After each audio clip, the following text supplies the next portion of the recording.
সবার চোখকে ফাঁকি দেয়া যায়, কিন্তু আল্লাহর চোখ ফাঁকি দেয়া যাবে? এজন্য প্রিয় ভাইয়েরা, একজন মুমিন বান্দার জীবনে তার চরিত্রটা সবচাইতে দামি। নারীদের জন্য একটাই কথা, 5 ওয়াক্ত সালাত জামাতের সাথে পড়বেন, রমাদানের রোজা রাখবেন, নিজের লজ্জাস্থানের হেফাজত করবেন, স্বামীর আনুগত্য করবেন। এই 4টা কাজ কোনো নারী করলে ওই নারীর জন্য 8টা জান্নাতের দরজা খুলে দিবে কে? একটা বর, মুসলিম বর কেমন করে যৌতুক দাবি করে? একটা কন্যা হচ্ছে বাবার জন্য তার কলিজা, তো মেয়েকে দিল মানে তো বাবা তার কলিজাটাই ছেড়ে দিল।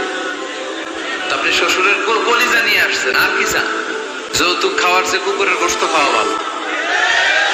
4টা জিনিস দেখে নারীদেরকে বিয়ে করা হয়। কয়টা? এদের সম্পদ আছে কিনা, সৌন্দর্য আছে কিনা, status, academic status, family status, social status, এগুলো আছে কিনা। 4 নাম্বার দিনদারি, ধার্মিকতা। ইসলাম বলেছেন 5টা বিষয় আসার আগে 5টা জিনিসকে কাজে লাগাও। এর মধ্যে একটা হচ্ছে বার্ধক্য আসার আগে যৌবনকে কাজে লাগাও, অসুস্থতা আসার আগে সুস্থতাকে কাজে লাগাও, গরিব হয়ে যাওয়ার আগে তোমার ধনাঢ্যতাকে কাজে লাগাও, ব্যস্ত হয়ে যাওয়ার আগে অবসরটারে কাজে লাগাও, মৃত্যু আসার আগে জীবনটারে কাজে লাগাও। 3 শ্রেণীর লোক কিয়ামতের দিন তারা ছাড় পাবে না। আল্লাহ বলেন আমি নিজেই তাদের বিরুদ্ধে মামলা দায়ের করব। এর মধ্যে 1 শ্রেণীর লোক হচ্ছে একজন শ্রমিক ভাড়া করে তার কাছ থেকে কাজ নিয়েছে, কিন্তু তার পারিশ্রমিক আদায় করে নাই। এরকম ডাকাইত আছে না নাই? কিয়ামতের দিন আল্লাহ তোর এই মাস্তানি ছুটাবে, চিল্লা এখন ঠিক কিনা?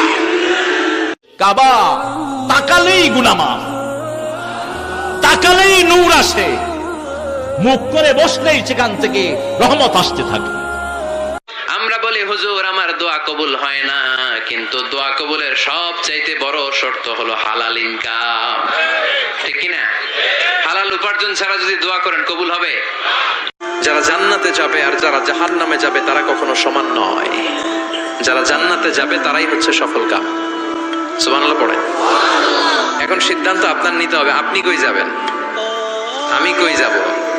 আপনি নামাজি হতে পারেন, মুসল্লি হতে পারেন, হাজী সাহেব হতে পারেন, কিন্তু মা যদি বদদোয়া দেয় আপনার সব শেষ, দুনিয়াও শেষ, আখিরাতও শেষ। শোনাই বললেন কেউ যদি ভালো কাজের কথা বলে, ভালো কাজ করলে যেই সব কথা বলে দেখাই দিল ওই সব, চিল্লায় করে আল্লাহু আকবার।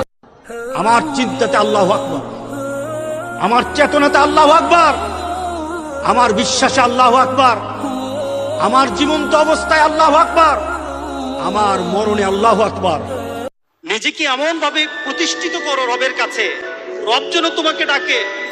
তুমি চাওয়ার আগে রব তোমাকে বলবে বান্দা তুই কি চাস, তুই কিসে সন্তুষ্ট হবি? আমি তো আছি, তোকে আমি সন্তুষ্ট করার জন্য প্রস্তুত হয়ে গেছি। সুবহানাল্লাহ। এমন রবের ইবাদত আমি করি যিনি সব সময় আমার